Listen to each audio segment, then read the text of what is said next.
Hello day student, मैं अरविंद निषाद आप सभी का आपके अपने YouTube चैनल अल्फा ट्यूटोरियल पर स्वागत करता हूं। आज हम करने वाले हैं 2020 सेट बी का पार्ट 2, क्योंकि इससे पहले हम पार्ट 1 कर चुके हैं क्लास 10th मैथ्स का। अगर आप लोगों ने वो वाला वीडियो नहीं देखा है तो प्लीज़ मेरे डिस्क्रिप्शन में जाके लिंक क्लिक करके वो वाला वीडियो देख सकते हैं। तो चलिए स्टार्ट करते हैं आज का क्लास। हम इससे पहले वाले वीडियो में मीन्स पार्ट 1 में क्वेश्चन नंबर 1 से क्वेश्चन नंबर 14 तक कर चुके हैं। तो आज हम स्टार्ट करेंगे क्वेश्चन नंबर 15 से। तो चलिए देखते हैं क्वेश्चन नंबर 15 का फर्स्ट क्वेश्चन। आपका क्वेश्चन है, एक त्रिभुज पी क्यू आर की रचना कीजिए और साथ ही एक त्रिभुज ए बी सी की रचना कीजिए जिसमें ए बी बराबर 2/3 पी क्यू हो। तो चलिए आते हैं इसके सॉल्यूशन पर। तो इसके लिए सबसे पहले एक लाइन खींचते हैं। ठीक है, आते हैं सॉल्यूशन पर। इसके लिए सबसे पहले एक लाइन खींचते हैं। कितने भी मेजरमेंट का हो सकता है, जरूरी नहीं है कि 5 सेंटीमीटर हो या 10 सेंटीमीटर हो। मैं यहाँ पर अपने से खींच दे, कितना भी खींच सकते हैं। अब इसको नाप के खींचना जरूरी नहीं है। उसके बाद इसको एक ट्रायंगल की तरह बनाना है, मतलब ट्रायंगल बनाना है, यहाँ पे त्रिभुज बनाना है यहाँ पे। तो मैं यहाँ पे एक पॉइंट लेता हूँ, ये देखिए यहाँ पर एक पॉइंट ले लिया मैंने और इस तरीके से मैंने एक त्रिभुज बना दिया, ट्रायंगल बना दिया। ये हो गया ट्रायंगल। इस तरीके से आपको पेपर में करना है। उसके बाद क्या करना है, इसको नेम दे देना है। जैसे मैं इसको दे रहा हूं, जैसे इन्होंने बोला है पी क्यू आर, तो ये हो गया पी, ये क्यू और ये आर। क्वेश्चन में गिवन है। अब यहां पर एक एक्यूट एंगल बनाना है। एक्यूट एंगल मतलब न्यून कोण बनाना है कितने भी एंगल का। तो मैं अपने से खींच देता हूं। यहाँ पे जरूरी नहीं है कि 30 डिग्री या 40 डिग्री। आप इस तरीके से एक एक्यूट एंगल बनाइए, इस तरीके से खींच लीजिए, इस तरीके से जैसे मैंने खींचा वैसे क्या करिए, आप भी इसको ड्रॉ करिए। उसके बाद यहाँ पर बोला है 2/3, कितना बोला है 2/3। तो मैं क्या करूंगा, जो बड़ा वाला पार्ट है, जैसे 3 बड़ा है वहां पे, तो 3 पार्ट ये वाला जो लाइन है इसका, जो नीचे मैंने अभी खींचा, इसका 3 पार्ट कर लेना है। तो एक आर्क मैंने यहाँ काटा, एक चाप यहाँ काटा, दूसरा चाप यहाँ काटा, दूसरा आर्क और तीसरा चाप यहाँ काटा। तो इसको मैं नेम दे देता हूं Q1, Q2 और Q3। ये मैंने कर दिया। अब क्या करना है, Q3 को R से कनेक्ट करना है। Q3 को क्या करना है, मेरे साथ साथ बनाते जाइए आप लोग। Q3 को R से कनेक्ट करना है। Q3 को R से कनेक्ट करना है। उसके बाद क्या करना है, इसके पैरेलल लाइन खींचना है। तो पैरेलल लाइन कैसे खींचेंगे, देखिए Q पे रखिए और Q2 से थोड़ा कम, Q2 से थोड़ा कम। ये देखिए मैं कर रहा हूँ, Q2 पूरा गया नहीं है, Q2 से थोड़ा कम गया है। ये देखिए, ये मैंने कर दिया, यहाँ पे इस तरीके से ड्रॉ कर दिया। और यही वाली लाइन क्या करना है, Q2 पे रखना है और यहाँ पे करना है। ये देखिए Q2 पे रखना है और इस तरीके से क्या करना है, ड्रॉ करना है, Q2 पे रखना है। उसके बाद इसके बराबर जितना हम लोग चाप काटे हैं उसी के बराबर, ये देखिए मैं कर रहा हूं, आपको दिख रहा होगा, इसके बराबर। ये देखिए इन दोनों के बराबर, जैसे मैंने रखा वैसे रखिए आप लोग भी, इसके बराबर। ये यहाँ पे Q2 पे रखिए, सॉरी यहाँ पे रखिए। ये देखिए जहाँ पे कट हुआ है ना, यहाँ पे रखिए। ये देखिए यहाँ पे रखिए, कहाँ पे, ये यहाँ पे। ठीक है, ये Q1 से पहले थोड़ा सा पहले है वो। और इस तरीके से आप इस तरीके से क्या करिए, देखिए मेरा लेफ्ट हैंड काम कहने का मतलब लेफ्ट हैंड से बनता नहीं, राइट हैंडर हूँ। तो इस तरीके से इसको क्या करिए, कट कीजिए। तो यहाँ पर आप इसको क्या करेंगे, Q2 से होते हुए जहाँ कट पॉइंट आया है, Q2 से होते हुए जहाँ कट पॉइंट आया है उसको क्या कर दीजिए, मिला दीजिए। यहाँ तक ये वाला जो लाइन है इसका क्या है, पैरेलल है। उसके बाद सेम टू सेम प्रोसेस ऊपर की तरफ करिए। ऊपर की तरफ मतलब यहाँ पे मैंने कितना खींचा था, यहाँ पे ये देखिए, ये इसके बराबर लेना है। ये देखिए किसके बराबर, जो पहले आर्क काटे थे ना, चाप काटे थे, उसी के बराबर लेना है। ये देखिए इसके बराबर, ये है ना, इसके बराबर लेना है। तो यहाँ पर आर में रख रहा हूँ मैं और यहाँ पे चाप काट रहा हूँ। ये देखिए यहाँ पे, और वही कहाँ करना है, यहाँ पे करना है। ये देखिए यहाँ पे, ये यहाँ पे करना है वही। उसके बाद जितना हम लोग यहाँ पे चाप काटते हैं उतना ये देखिए इसके बराबर, ये दिख रहा होगा आप लोग को, इसके बराबर यहाँ पे रख के इसको कट करिए। इसको मैं कट कर दिया। आप क्या करेंगे, इसका पैरेलल लाइन खींचेंगे। कहने का मतलब ये है, यहाँ पे रख के इसको इस तरह मिलाते हुए एक लाइन खींचेंगे इस तरीके से। यहाँ पे। तो यहाँ पर आपको एक दो ट्रायंगल दिख रहे होंगे, एक ये वाला ट्रायंगल है और एक बड़ा वाला ट्रायंगल है। वो इसी तरह नीचे एक ट्रायंगल बना है, एक बड़ा वाला ट्रायंगल बना है। इसको नाम दे देते हैं, ये हो गया PQR है, तो इसको क्या कर दीजिए S कर दीजिए। ये वाला पॉइंट क्या है S है, और इसको T कर दीजिए, इसको क्या कर दीजिए T कर दीजिए। तो हमारा जो मेन ट्रायंगल है वो क्या है PQR है, ठीक। अब यहाँ पर ये जो QTS है, Q या TQS, जो TQS है वो किसका है PQR का 2/3 है। आपको क्वेश्चन में बोला गया है 2/3, तो जो TQS है वो PQR का 2/3 है। अब कैसे हुआ ये देखिए, यहाँ पर देखेंगे तो यहाँ पर ये अगर यहाँ पे आता तो ये 1 पार्ट, ये 2 पार्ट और ये क्या हो गया 3 पार्ट। तो ये जो बना हुआ है इतना ट्रायंगल वो 2 पार्ट में बना हुआ है। टोटल तो 3 है, 3 के पहले मतलब 2 पार्ट में सेकंड पार्ट में बना हुआ है, इसलिए इसको क्या बोलेंगे 2/3। यहाँ तक क्लियर है, ये आपका हो चुका है। तो सबसे पहले क्या किए QR एक लाइन खींचे, QR एक लाइन खींचे, उसके बाद इसमें ट्रायंगल बनाए PQR। उसके बाद एक त्रिभुज, एक न्यूनकोण बनाया, एक एक्यूट एंगल बनाया, यहाँ पे एक इस तरीके से लाइन खींचा। उसके बाद इसको 3 पार्ट में कट किए, Q1, Q2 और Q3। उसके बाद Q3 को R से क्या किए डायरेक्ट कनेक्ट किए। उसके बाद इसके पैरेलल लाइन Q2 पे कैसे खींचे, यहाँ इसके इक्वल लेके यहाँ पे एक चाप काटे आर्क लिया और यहाँ पे कट करते हुए एक सीधा लाइन खींचे जो इसके पैरेलल है, मतलब Q3 पैरेलल है, Q3 और R जो है वो Q2 और S के क्या है पैरेलल है। उसी तरीके से ऊपर में किए, यहाँ पर इस तरीके से चाप काटे, यहाँ पर भी काटे और PR के पैरेलल एक लाइन खींचे TS।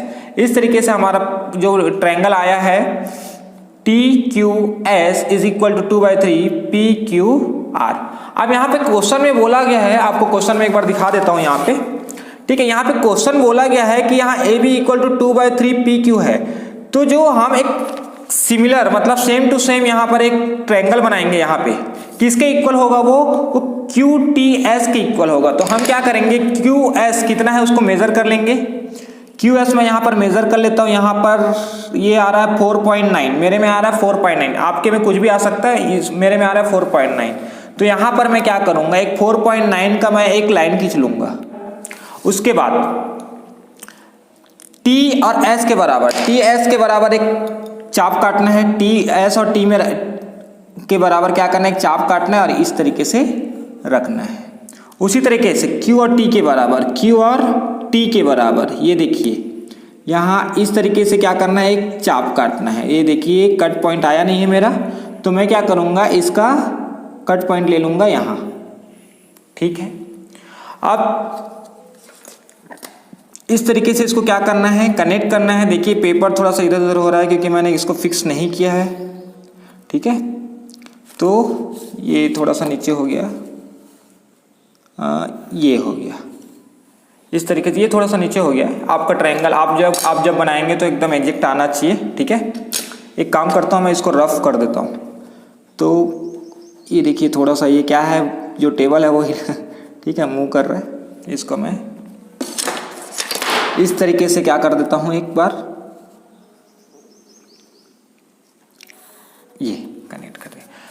तो ये जो ट्रायंगल है ये ट्रायंगल होगा आपका A, ये होगा B और ये क्या होगा C, मतलब TQS के बराबर क्या होगा ABC। तो इस तरीके से हमारा जो कंस्ट्रक्शन है वो पूरा हुआ। तो आई होप आप लोगों को ये वाला क्वेश्चन समझ में आया होगा।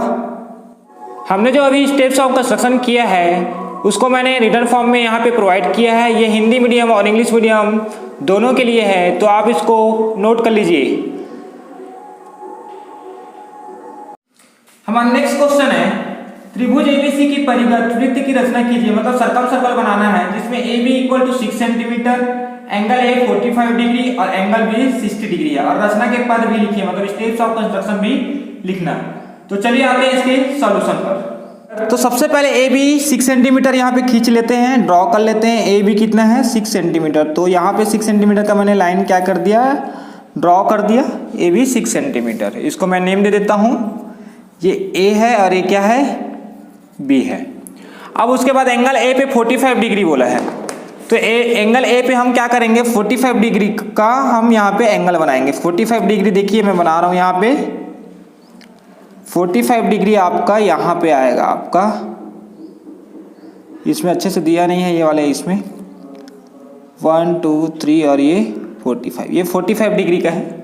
ठीक है, तो 45 डिग्री मैंने एंगल बना दिया यहाँ पे, एंगल ए। इस तरीके से मैं क्या कर दिया, एंगल ए। और एंगल बी पे 60 डिग्री बोला है, तो एंगल बी पे क्या करेंगे हम, 60 डिग्री का एंगल बनाएंगे। ये एंगल बी है, यहाँ पे हम 60 डिग्री का एंगल बनाएंगे। यहाँ पे देखिए 60 डिग्री मेरा यहाँ पे आ रहा है। ठीक है, तो यहाँ पे क्या करूँगा, ये 60 डिग्री का मैंने क्या कर लिया, एक एंगल बना दिया। तो ये 45 है एंगल है, और एंगल भी कितना है, 60 डिग्री। इधर अपर पार्ट को मैं रफ कर देता हूं मैं। देखिए थोड़ा सा ये फोन मूवमेंट कर रहा है, हिल रहा है मतलब, ठीक है, थोड़ा सा मैनेज कर लीजिएगा आप लोग।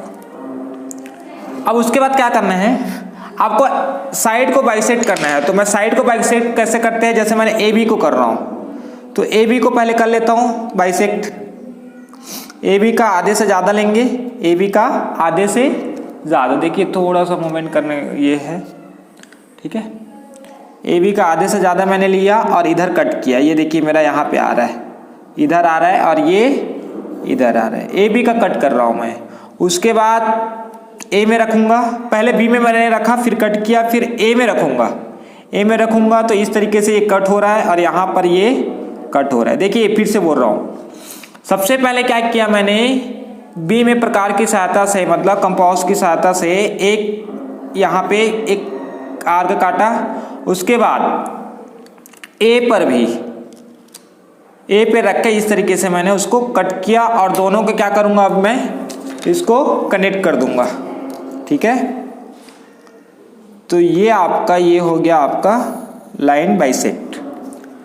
उसी तरीके से क्या करूंगा मैं, या तो फिर ये ए बी हो गया, तो ये क्या होगा, सी, ए सी का बाइसेक्ट करूंगा, या ए बी को। चलिए हम ए बी को बाइसेक्ट कर, बी सी को बाइसेक्ट कर सकते हैं, या फिर ए सी को कर सकते हैं। तो मैं कर रहा हूं बी और सी को बाइसेक्ट कर रहा हूं। तो बी और सी को बाइसेक्ट करने के लिए क्या करूंगा, पहले बी में रखूंगा और यहाँ पे कट करूंगा। ये देखिए यहाँ पे मैंने कट किया, बी पे रखा, इधर कट किया और इधर कट किया। बी में रखा, दोनों तरफ कट किया, इधर कट किया और इधर कट किया। उसके बाद मेरे को सी को करना है, सी में रख रहा हूँ यहाँ पे, इधर कट करूँगा और कहाँ आएगा, ये इधर कट होगा। ये देखिए ये इधर कट हो रहा है। ठीक है, पहले बी में रखा, फिर कट किया, फिर सी में रखा, फिर कट किया, फिर उसके बाद कट पॉइंट जो आया है उसको क्या कर रहा हूँ मैं, इस तरीके से मैं मैच कर दे रहा हूँ, ये इस तरीके से। ओके, अब यहाँ पे हमारा एक पॉइंट आया है, इस पॉइंट को क्या नाम दे देते हैं, ओ। इस पॉइंट को क्या नाम देंगे, ओ। अब ओ पर इसको जो कंपास है आपका, जो प्रकार है, उसको ओ पर रखिए और ए से में ए, और दूसरे पेंसिल को जो पॉइंट है उसको ए पे रखिए। देखिए कंपास का जो पॉइंट है उसको ओ पे रखना है और पेंसिल का पॉइंट ए पे रखना है, और इस तरीके से ए से होते हुए इस तरीके से सर्कल एक बना देना। ये देखिए मैं बना रहा हूँ। देखिए इसमें दोनों हाथ का कभी कभी हेल्प लेना पड़ जाता है, एक हाथ से बनता नहीं है। ये देखिए ये हो गया, अच्छे से देख लीजिए। ये देखिए मैं कर दिया, कहाँ पे रखा है मैंने, ओ पे रखा है, और इस तरीके से मैं इसको राउंड घुमा रहा हूँ इसको।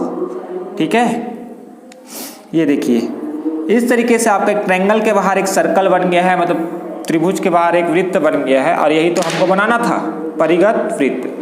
तो फिर से बोल रहा हूँ, ये हमारा कंस्ट्रक्शन पूरा हुआ। तो कैसे कैसे पहले किए हमने, पहला पॉइंट ये लिखिएगा, draw a line A B 6 centimetre. ये 6 सेंटीमीटर का है आपका, draw a line A B 6 centimetre. A B 6 centimetre का एक रेखाखंड खींचा। उसके बाद एंगल ए पे 45 डिग्री का कोण बनाया। कितने डिग्री का, 45 डिग्री का। उसके बाद एंगल बी पे 60 डिग्री का कोण बनाया, और दोनों का जो कट पॉइंट है उसको सी नेम दिया। दोनों के कट पॉइंट को क्या नेम दिया, सी नेम दिया। इस तरीके से हमारा त्रिभुज या ट्रायंगल ए बी सी बन चुका है। क्लियर है। उसके बाद क्या किया हमने, ए बी का जो साइड है उसको बाइसेक्ट किया। बी पर प्रकार की सहायता से, मतलब कंपास की सहायता हेल्प से इधर कट किया, इधर कट किया, फिर ए पे रखा। ठीक है, इस साइड कट किया, इस साइड किया, दोनों को फिर क्या कर दिया, मिला दिए। उसके बाद फिर उसी तरीके से BC को हम बाइसेक्ट किए और इस तरीके से एक पॉइंट आया कट पॉइंट, उसको क्या नेम दे दिए O। उसके बाद O पर क्या किए, कंपास की सहायता से मतलब ये प्रकार की सहायता से एक वृत्त खींचा या सर्कल बनाया। इस तरीके से हमारा एक इसका कंस्ट्रक्शन पूरा हुआ। तो आई होप आप लोगों को ये वाला जो सॉल्यूशन है वो समझ में आया होगा। हमने जो अभी स्टेप्स ऑफ कंस्ट्रक्शन किया है उसको मैंने रिटन फॉर्म में यहाँ पे प्रोवाइड किया है। ये हिंदी मीडियम और इंग्लिश मीडियम दोनों के लिए है, तो आप इसको नोट कर लीजिए।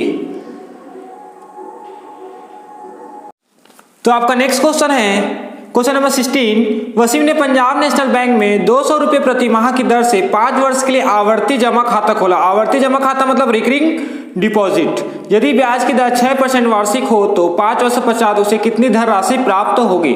तो चलिए देखते हैं इसका सॉल्यूशन। तो देखिए यहाँ पे गिवन है, आपका दिया गया है जो P है मतलब जो मूलधन है वो 200 प्रति माह मतलब पर मंथ है। रेट है जो है आपका मतलब ब्याज कितना है आपका, सॉरी दर 6% है। एंड मतलब समय है 5 साल। 5 साल को क्या करेंगे हम मंथ में कन्वर्ट करेंगे। तो मंथ में एक साल में 12 मंथ होते हैं मतलब 12 माह होते हैं। तो 5 साल में कितना हो जाएगा 12 इंटू 5, 12 पंची कितना हो गया 60। ये मंथ में होगा, ठीक है। ये किसमें होगा मंथ या फिर माह, इसमें क्या लिख लेंगे माह। अब देख लिए टोटल इंटरेस्ट का फॉर्मूला क्या होता है आपका P इंटू R इंटू 1/12। क्यों, क्योंकि हम मंथ में कैलकुलेट कर रहे हैं मतलब महीने में कैलकुलेट कर रहे हैं तो 1/12 आएगा।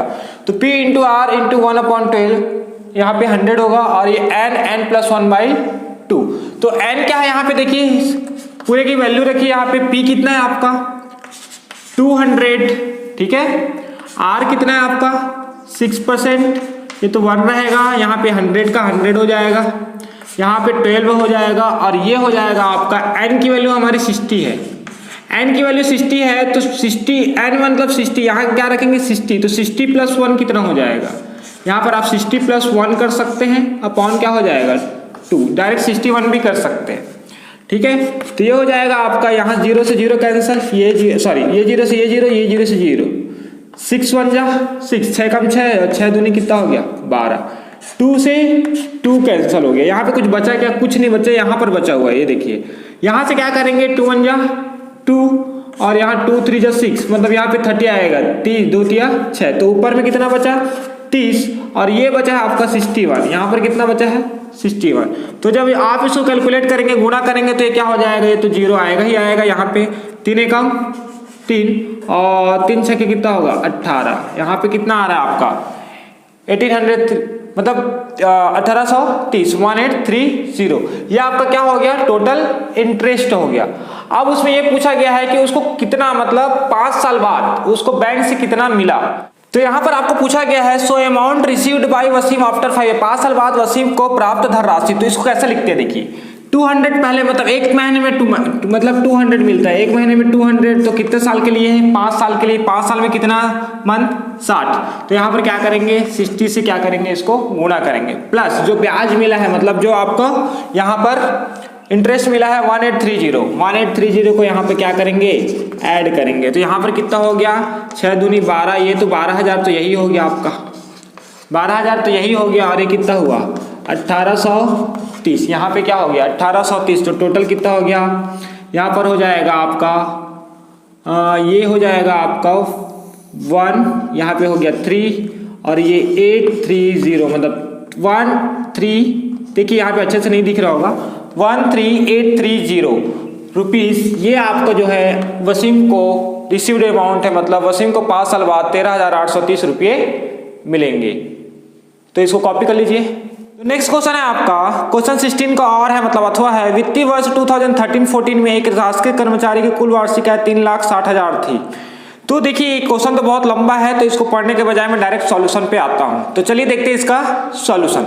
चलिए आते हैं सॉल्यूशन में। देखिए इस तरीके से क्वेश्चन में जो टैक्सेशन वाला क्वेश्चन है उसमें सबसे पहले उसका इनकम देखते हैं। तो इनकम कितना है उस मैन का या फिर जो भी आदमी उसका 3,60,000 रुपये इनकम है। उसके बाद जो भी उन्होंने जमा किया जैसे LIC वगैरह में जमा करते हैं या फिर जनरल प्रोवाइडेड फंड में जमा जो करते हैं या डिपॉजिट जो करते हैं उसको ऐड कर दिया जाता है। तो क्वेश्चन में दिया हुआ है आपके सामने क्वेश्चन शो हो रहा होगा, उसमें ये दिया गया है जीवन बीमा पॉलिसी मतलब life insurance of corporation LIC में उन्होंने कितना जमा किया 20,000। कितना जमा किया है आपका 20,000 पर ईयर, एक साल में 20,000 उन्होंने जमा किया।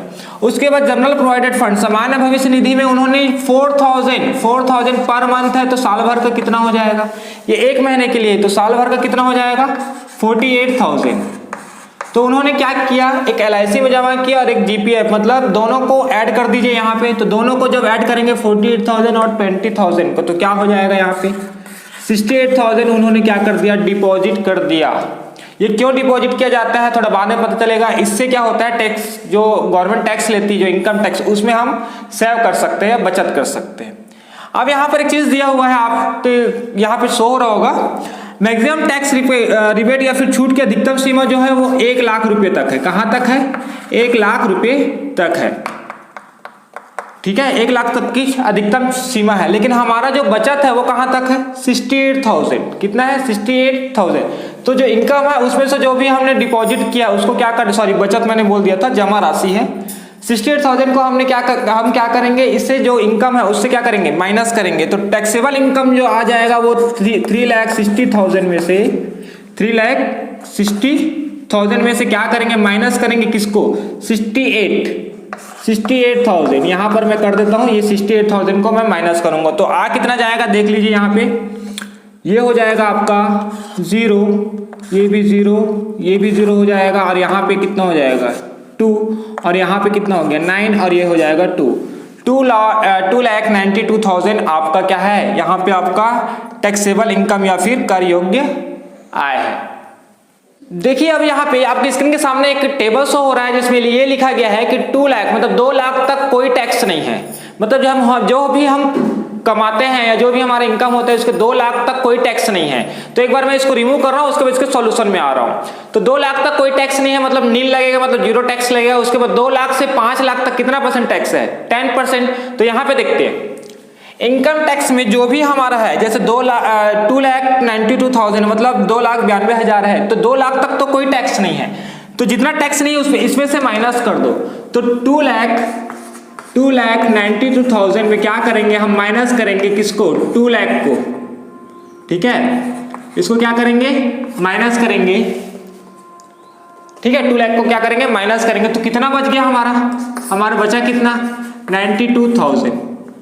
92,000 हमारे, क्योंकि 2,92,000 में 2 लाख इसीलिए माइनस किए हैं क्योंकि हमारा कोई टैक्स नहीं लग रहा है। तो जो टैक्स नहीं लग रहा है वो पैसा तो हमारा बच गया ना। तो कितने में टैक्स लगेगा, बाकी कितना बचा मेरे पास, जैसे मेरी इनकम जो है 2,92,000 है, 2,92,000 है, 2 लाख तक गवर्नमेंट टैक्स नहीं ले रही है। तो कितने में लगेगा टैक्स, 92,000 में। तो 92,000 में ये बोला गया है, आपके टेबल में लिखा गया था कि 2 लाख से 5 लाख तक, ये 2 लाख के ऊपर ही तो है, कहने का मतलब है 2 लाख तक तो यूज कर चुके हैं, अब बचा कितना 92,000, तो ये 2 लाख के ऊपर ही तो है। तो क्या करेंगे इसको, देखिए यहाँ पे किसी को समझ नहीं आता, सर यहाँ तो 92,000 लिखा है और आप बोल रहे हैं 2 लाख के ऊपर। मैं ये बोल रहा हूँ टोटल मेरा कितना था, 2,92,000। तो 2 लाख तो मैं ऑलरेडी यूज कर चुका हूँ, 2 लाख में पहले ही यूज कर चुका हूं। अब बचा कितना, 92,000। तो ये जो लिमिट जो आती है वो 2 लाख के ऊपर आएगी, मतलब 2 लाख से 5 लाख के बीच। अब 2 लाख से 5 लाख के बीच कितना % बोला है, 10%। तो हमारा यहाँ पर जो टैक्स लगेगा वो कितना % में लगेगा, 10% के लिए लगेगा। कितना % लगेगा, 10%, क्योंकि 2 लाख से 5 लाख के बीच 10% है, तो यहाँ से कट कर लीजिए। तो कितना टैक्स लगा मेरे को, 9,200, मतलब 9,200 रुपये यहाँ पे टैक्स लगेगा। ये हो गया आपका देय आयकर। अब वहां पर एक चीज दिया हुआ है कि एजुकेशनल सेस, मतलब शिक्षा उपकर, मतलब एजुकेशन पे भी सेस लगता है। तो ये बोल रहा है 3%। तो जो भी हमारा जो इनकम टैक्स होगा उसका 3%, तो कितना हो गया 9,200 इंटू 3%। तो 3% इसका निकालेंगे तो क्या हो जाएगा आपका, 3 2 जा 6, 2 3 दूनी कितना हो गया 6 और 3 नियम 27, 276 रुपये क्या हो गया आपका यहाँ पर एजुकेशन सेस। तो ये तो हमारा इनकम टैक्स लगता है, ये भी ऐड होगा। तो टोटल इनकम टैक्स कितना हो जाएगा, 9,200 प्लस 276, तो ये हो जाएगा 9,476। मतलब जो मेरा टोटल इनकम टैक्स है, टोटल इनकम टैक्स जो मेरे को देना पड़ेगा, कितना देना पड़ेगा, 9,476, मतलब 9,476 रुपये मुझे इनकम टैक्स के रूप में देना पड़ेगा। मेरी इनकम कितनी थी, 3,60,000 और मेरे को टैक्स कितना देना है, 9,476 रुपये। तो आई होप ये वाला क्वेश्चन आपको समझ में आया होगा। तो चलते हैं नेक्स्ट क्वेश्चन पे। तो देखते हैं नेक्स्ट क्वेश्चन। 3 समांतर श्रेणियों के n पदों का योगफल S1, S2 और S3 है। यदि प्रत्येक श्रेणी का प्रथम पद मतलब फर्स्ट टर्म है आपका 1, सर्वांतर मतलब डिफरेंस है आपका 1, 2 एंड 3, तो प्रूव दैट मतलब सिद्ध कीजिए S1 plus S2 equal to 2S2। तो आते हैं इसके सॉल्यूशन पर।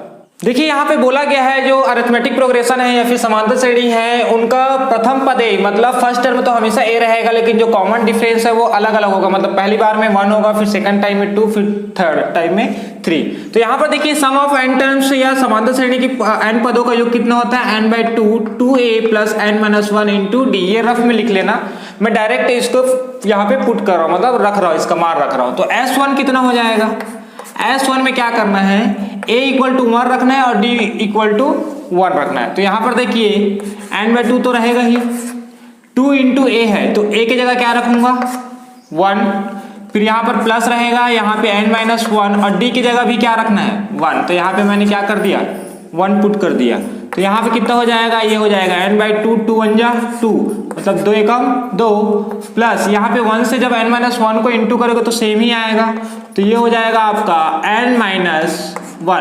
तो इसको जब सॉल्व करेंगे आप लोग तो n/2 2 में से 1 को माइनस करेंगे, तो 2 में से 1 को माइनस करेंगे तो क्या हो जाएगा 1 बचेगा और प्लस क्या बचेगा n। तो ये हो जाएगा आपका S1। तो इसको इक्वेशन 1 दे दीजिए, इसको इक्वेशन 1 दे दीजिए। अब ये बोल रहा है व्हेन मतलब जब सेकंड कंडीशन ये बोल रहा है यदि a बराबर 1 हो और d बराबर मतलब कॉमन डिफरेंस बराबर क्या है 2 है, तो S2 कितना हो जाएगा आपका n/2।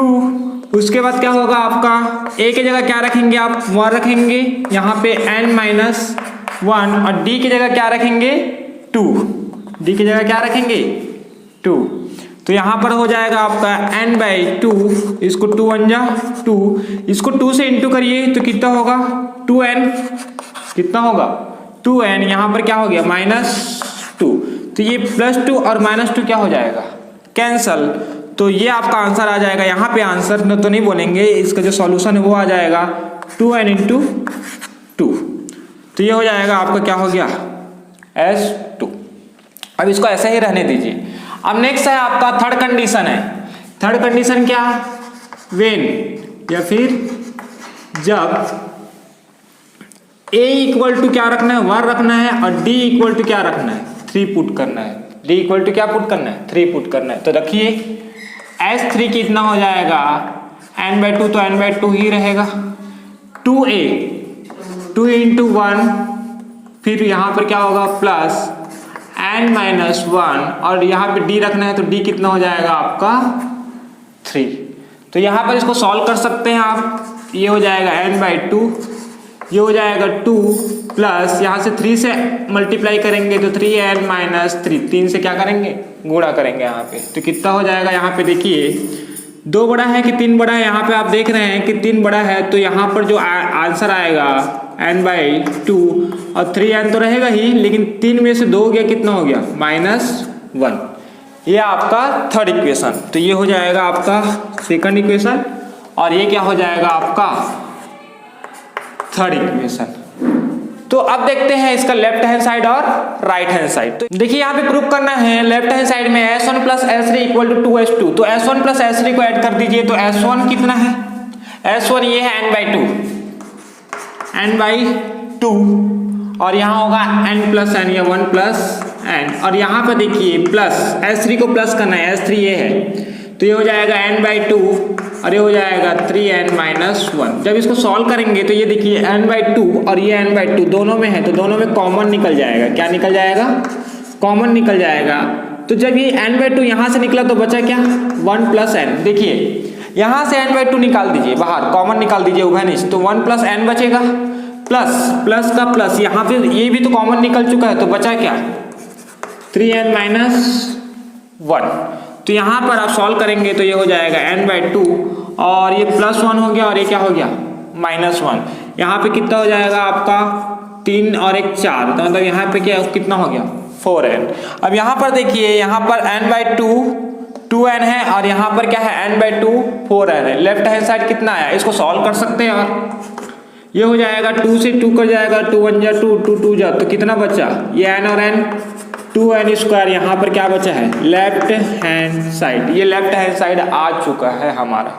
अब यहाँ पे देखिए मैं एक स्टेप और करूंगा इसको। यहाँ पर देखिए यहाँ n बाई 2 है और यहाँ 2n है, तो यहाँ से 2 और 2 क्या हो जाएगा कैंसल, तो बचेगा क्या n स्क्वायर बचेगा। ये हमारा सेकंड इक्वेशन था।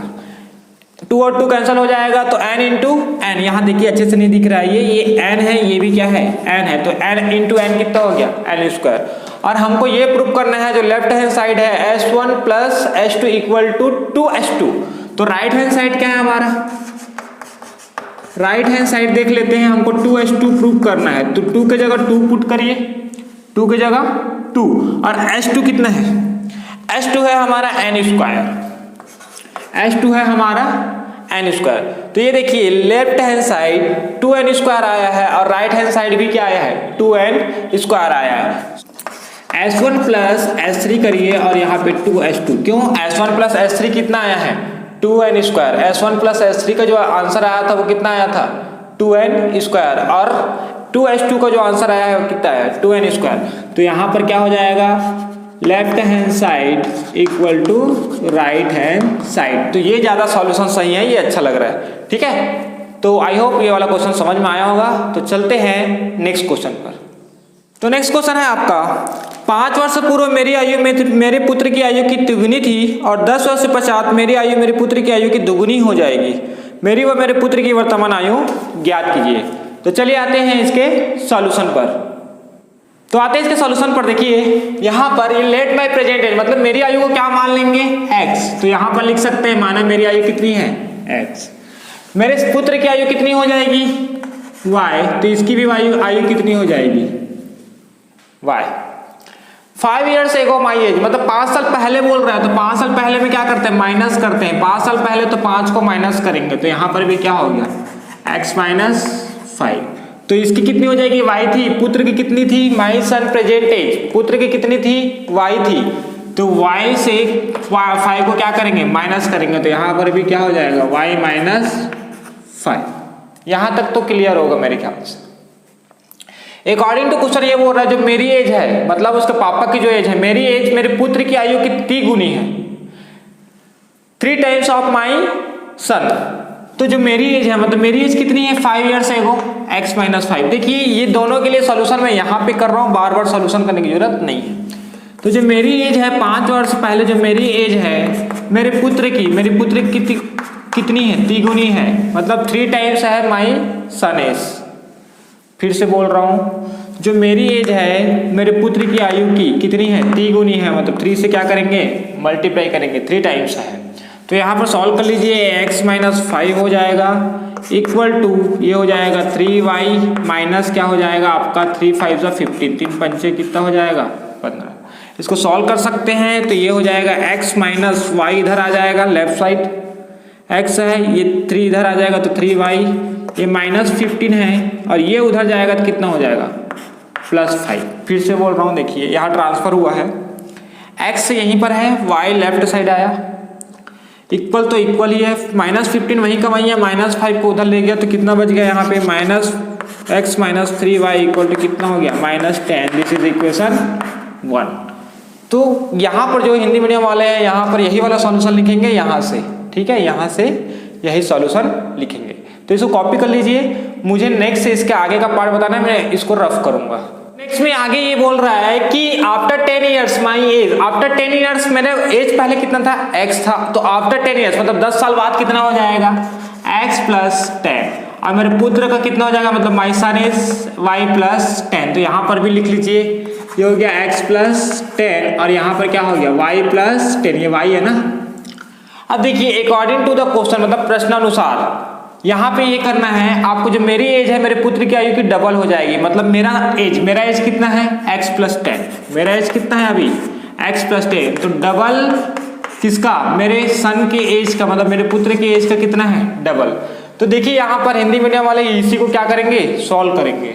तो यहाँ पर क्या हो जाएगा आपका x प्लस 10 इक्वल टू क्या हो जाएगा 2y प्लस 20। तो यहाँ से आप इसको सॉल्व कर लीजिए, तो ये हो जाएगा x minus 2y equal to 20 minus कितना हो जाएगा 10। तो यहाँ पर इक्वेशन बनेगा x minus 2y equal to क्या हो जाएगा 10। This is equation 2। इक्वेशन 1 क्या आया था एक बार मुझे बताइएगा आप लोग। x minus 2y equal to क्या हो गया 10। तो अब देखते हैं फर्स्ट और सेकंड इक्वेशन में क्या सिमिलरिटीज है। तो हिंदी मीडियम वाले इसी को यहाँ पे इसी को क्या करना है, कॉपी करना है, इसके आगे मैं सॉल्व कर रहा हूँ। तो यहाँ पे देखिए, यहाँ पे जो फर्स्ट इक्वेशन आया था वो आया था आपका x minus 3y equal to minus 10। ये आपका फर्स्ट इक्वेशन आया था, मैं यहाँ पर लिख दे रहा हूँ, ठीक है। अब यहाँ पे देखिए, दोनों में आपको दोनों को सॉल्व करना है, x और y की वैल्यू फाइंड करनी है। तो दोनों को मैं सॉल्व कर रहा हूँ। देखिए यहाँ पे सेकंड है और यहाँ पे क्या है फर्स्ट। तो यहाँ पर लिख सकते हैं आप फ्रॉम फर्स्ट समीकरण 1 व 2 से, या फिर फ्रॉम इक्वेशन 1 एंड 2। तो मैं डायरेक्ट यहाँ पे सॉल्व कर रहा हूँ। ये 2 है और ये क्या है 1 है। तो यहाँ पे देखिए, अगर मैं इसको x को माइनस करना है तो इसको क्या करूंगा माइनस। अगर ये माइनस होगा तो ये क्या हो गया प्लस, और ये भी क्या हो जाएगा प्लस। तो यहाँ से देखते हैं, ये x और x क्या हो गया, यहाँ से यहाँ ये दोनों कैंसिल हो गया, ये प्लस और ये क्या है माइनस। यहाँ पर माइनस 2 आई है और यहाँ पे प्लस 3 आई है। कौन सा बड़ा है 3 की 2। तो यहाँ पर आप देख रहे हैं कि यहाँ पे y बड़ा है तो प्लस आएगा, और यहाँ 10 और यहाँ प्लस 10 तो कितना हो गया 20। मतलब जो एज है y इक्वल टू कितना हो गया 20। तो सन का एज क्या लिए थे 20 लिए, मतलब y लिए थे, तो y इक्वल टू यहाँ पे क्या आ गया 20। अब y की वैल्यू कहाँ पुट करेंगे, इक्वेशन 1 में पुट करो या फिर इक्वेशन 2 में। तो यहाँ पे मैं सॉल्व कर रहा हूँ। देखिए y की value put y equal to 20 in equation 1। देखिए यहाँ पे हिंदी मीडियम वाले लिख सकते हैं कि y का मान समीकरण 1 में रखने पर, यहाँ क्या लिखेंगे y का मान समीकरण 1 में रखने पर। तो यहाँ पर समीकरण 1 कौन सा ये है x minus 3y equal to क्या है माइनस 10। ये इक्वेशन 1 था, यहाँ पे y की वैल्यू पुट कर रहा हूँ। तो x इक्वल टू माइनस 3 और y कितना है हमारा 20 है, y कितना है हमारा 20 है, इक्वल टू क्या हो गया माइनस 10।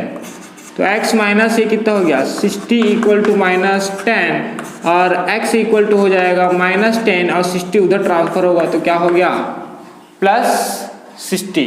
तो यहाँ पर आप लिख सकते हैं x इक्वल टू क्या आ गया 50। तो यहाँ पर x इक्वल टू 50 है और यहाँ पर y इक्वल टू क्या है 20।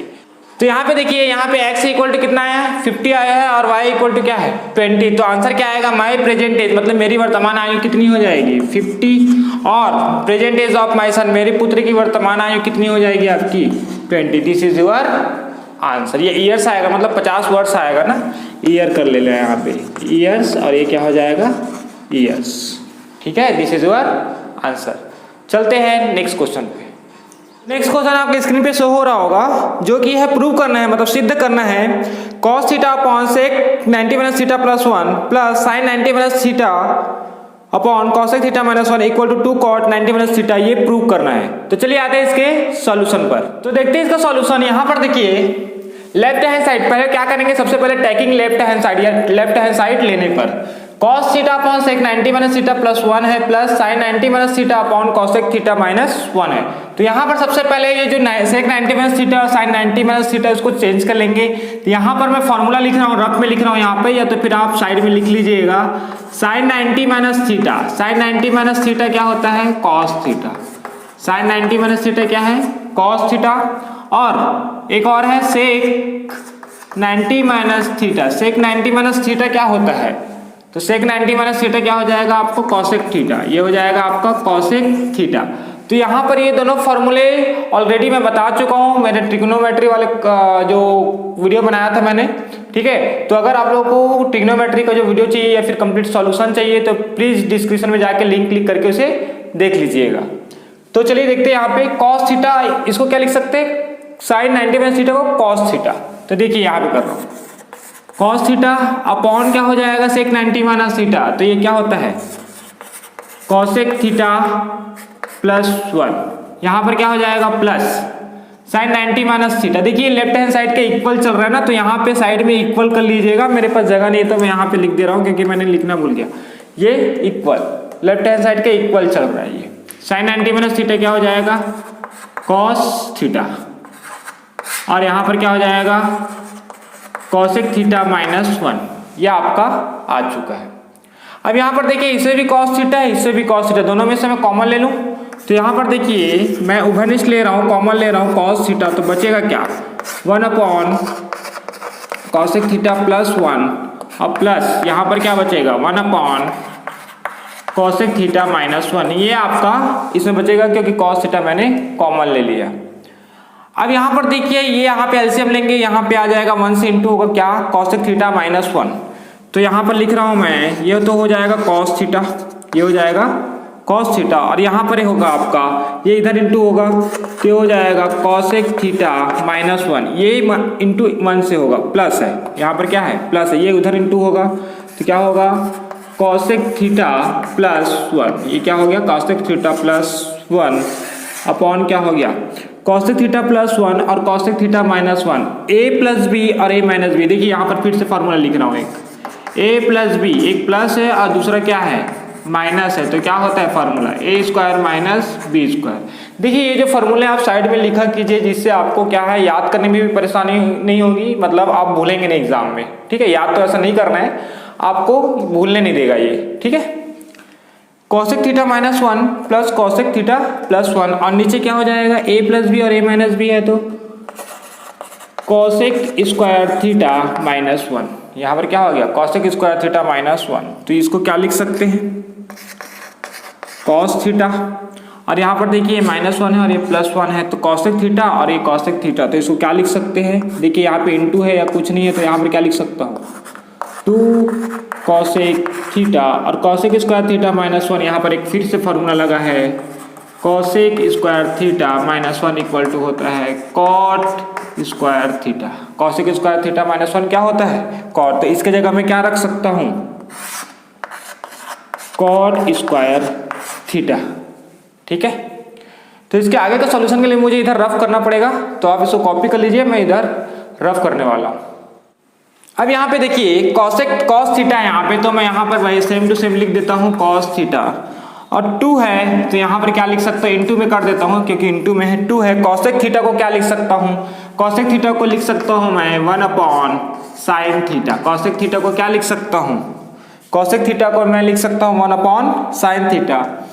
और यहाँ पर क्या है आपका, अगर मैं इसको इंटू के फॉर्म में रखूँ cos theta into 2 into cosec theta, cosec theta को क्या किया मैंने 1 अपॉन साइन थीटा किया, और कॉट स्क्वायर है तो 1 अपॉन कॉट स्क्वायर क्या होता है, तो 1 अपॉन कॉट स्क्वायर थीटा, पहले लिख देता हूँ एक बार 1 अपॉन कॉट। इसको एक काम करता हूँ, पहले इसको चेंज करने से पहले यहाँ पे कॉसेक थीटा ही रखता हूँ। यहाँ पर क्या हो जाएगा cosec theta into 1 upon cot square theta. देखिए एक बार फिर से बता देता हूँ, ये कॉस थीटा है, यहाँ 2 है इंटू कॉसेक थीटा है और into 1 upon cot square theta कर सकते हैं। अब इसको सॉल्यूशन करते हैं, ये हो जाएगा cos theta into 2 into cosec theta को क्या लिख सकते हैं 1 अपॉन साइन थीटा, और 1 अपॉन कॉट को क्या लिख सकते हैं tan square theta. 1 upon cot को क्या लिख सकते हैं tan स्क्वायर थीटा। यहाँ पर आपका एक फॉर्मूला बन रहा है cos theta into 2 into 1 upon sine theta,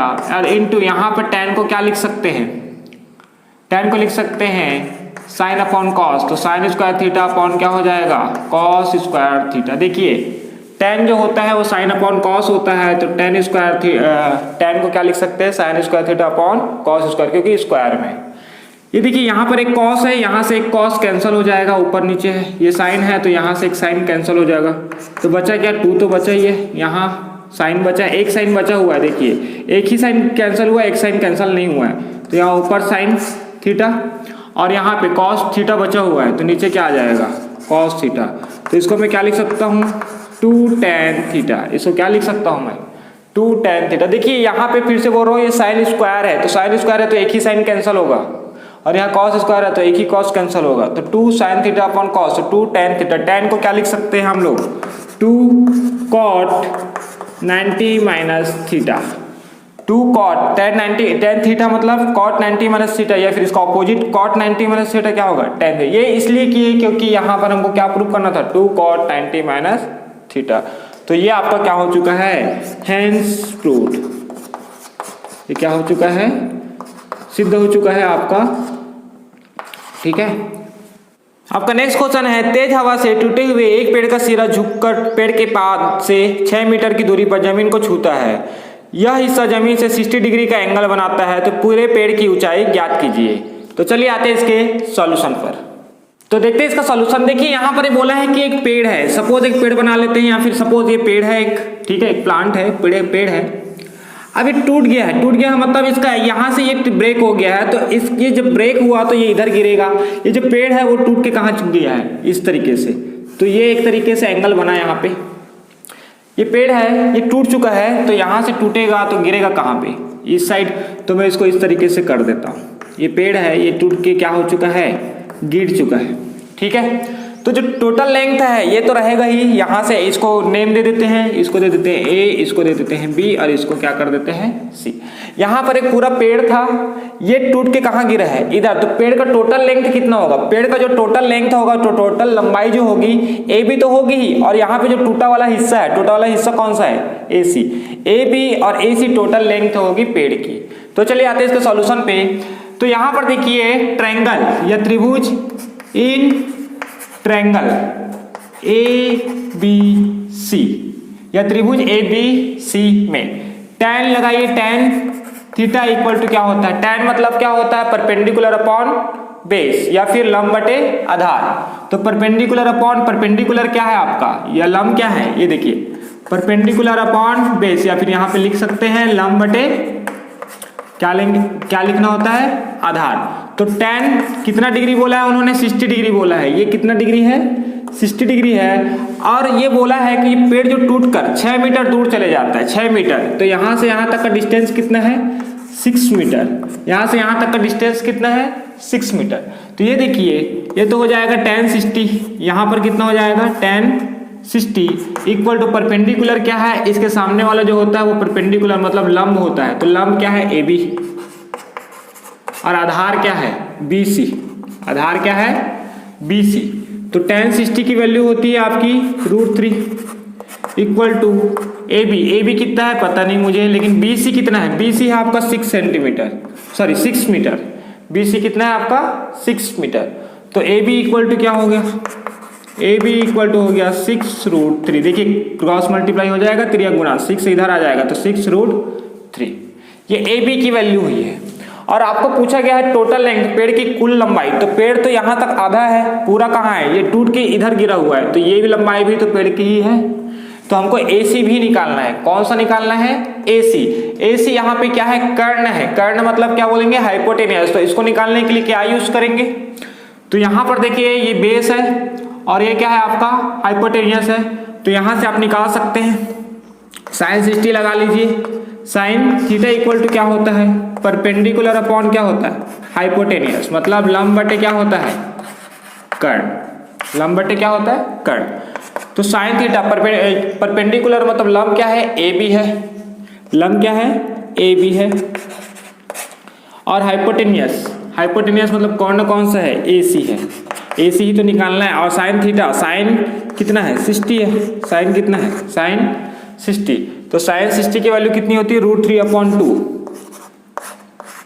√3/2।